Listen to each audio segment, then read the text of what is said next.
არასამთავრობო სექტორის ყოველთვიური სამუშაო შემაჯამებელი შეხვედრა შედგა საიას ახალგაზრდა იურისტთა ასოციაციის ქუთაისის ფილიალის ოფისში. არასამთავრობო ორგანიზაციების წარმომადგენლებმა კოლეგებს მათ მიერ გაწეული სამუშაოსა და მიმდინარე პროექტებისა თუ საქმიანობის შესახებ მიაწოდეს ინფორმაცია. შეხვედრის ფარგლებში ყურადღება ასევე გამახვილდა მიმდინარე პროცესებზე.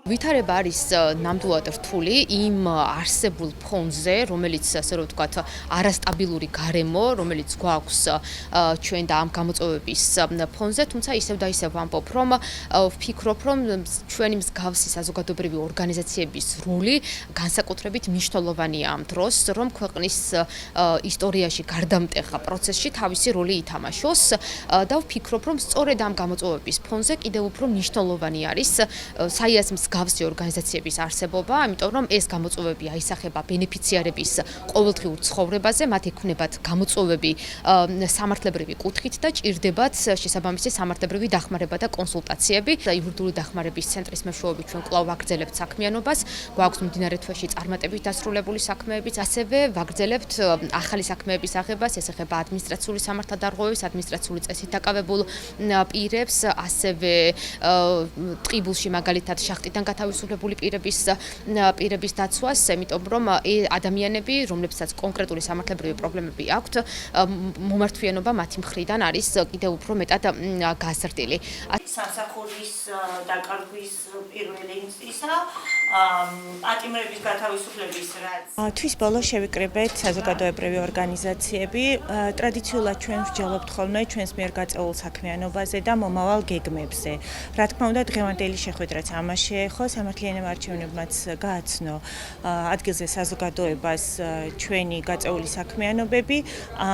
რა თქმა უნდა, ისევ და ისევ ტრიალებთ არჩევნების ირგვლივ და საბოლოო შეფასება, საბოლოო ანგარიშზე ვმუშაობთ, რაც უახლოეს დროში მიეწოდება საზოგადოებას, თუმცა ეგ შეხვედრები არ ისახავს მიზნად მხოლოდ და მხოლოდ კონკრეტულ აქტივობებზე საუბარს, არამედ ზოგადად ჩვენ ვერთიანდებით ხოლმე საერთო ძალისხმევით და საერთო პრობლემების ირგვლივ და რა თქმა უნდა ამჯერადაც ყველაზე მნიშვნელოვან ეტაპზე ქვეყანაში მიმდინარე პროცესებსაც ვერაულიდით გვერდს და რა თქმა უნდა ჩვენ ვერთიანდებით იმ საკითხების მიმართ, რაც ორი ძირითადი მოთხოვნაც არის ქვეყანაში, რაც შეეხება ხელახალ არჩევნებს და უკანონო ტყვეების გათავისუფლებას და პატიმრების გათავისუფლებას და ასევე ვერთიანდებით ჟურნალისტის მზია ამაღობელის მხარდასაჭერად.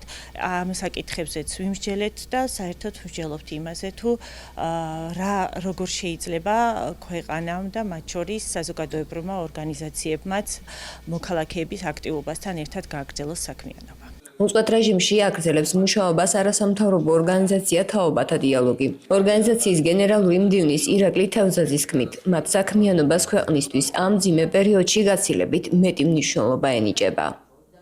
ჩვენი პროგრამები და პროექტები პრინციპში ამ ეტაპზე, რომლებიც მიმდინარეა, დაკავშირებულია სამოქალაქო საზოგადოების გაძლიერებაზე, დემოკრატიის ღირებულებების განვითარებაზე, სამოქალაქო სექტორის მხარდაჭერაზე და თავისთავად ძალიან მნიშვნელოვან მიმართულებად ჩვენი ორგანიზაციისთვის, თაობათა დიალოგისთვის და რიგდოგისთვის რჩება ახალგაზრდული საქმიანობა, ახალგაზრდული პოლიტიკა და ახალგაზრდების განვითარების მხარდაჭერა, რისთვისაც ფაქტობრივად უწყვეტად ვახორციელებთ მოხალისეობის მხარდაჭერის პროგრამას, ასევე ახალგაზრდა ლიდერთა განვითარების პროგრამებს და პროგრამებს, რომლებიც არაფორმალურ განათლების პოპულარიზებას ეწევა.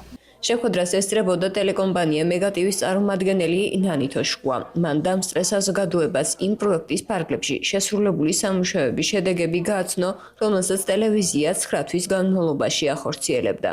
მეგატივი ამ დროის განმავლობაში 3 მუნიციპალიტეტის 9 სოფელში იმყოფებოდა პრობლემების წარმოჩენისა და მათი ადვოკატირების მიზნით.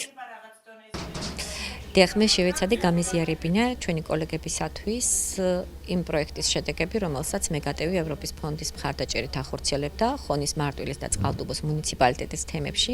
მინდა ვთქვა, რომ საკმაოდ წარმატებული პროექტი გამოვიდა და ის შედეგები, რომელიც ჩვენ დავდეთ, არის მნიშვნელოვანი და ანგარიშგასაწევი, მით უფრო, რომ ეხა ახალი წელი დაიწყო, მუნიციპალიტეტებმა გამოაცხადეს შეხვედრების განრიგი, რომლებიც სოფლის პროგრამის მხარდაჭერის ფარგლებში გაიმართება და ძალიან მნიშვნელოვანია ადამიანებმა ჩაერთონ მასში და ის საკითხების პრობლემები, რომელიც გამოიკვეთა, რომლის ნაწილი მოგვარდა და მადლობა იმისთვის, ვინც ეს გააკეთა და მხარი დაგვიჭირა, რომ ასევე მოახდინონ ამ თემების წინ წამოწევა და ადვოკატირება. მე ვფიქრობ და განვაცხადე კიდეც, რომ კვლავ გავაგრძელებთ ამ ადამიანებთან თანამშრომლობას და ამ პროცესებში ჩართვას, ანუ მონიტორინგი ჩვენი მხრიდან ისევ გაგრძელდება, რომ ეს თანამშრომლობა იყოს ნაყოფიერი და გრძელვადიანი.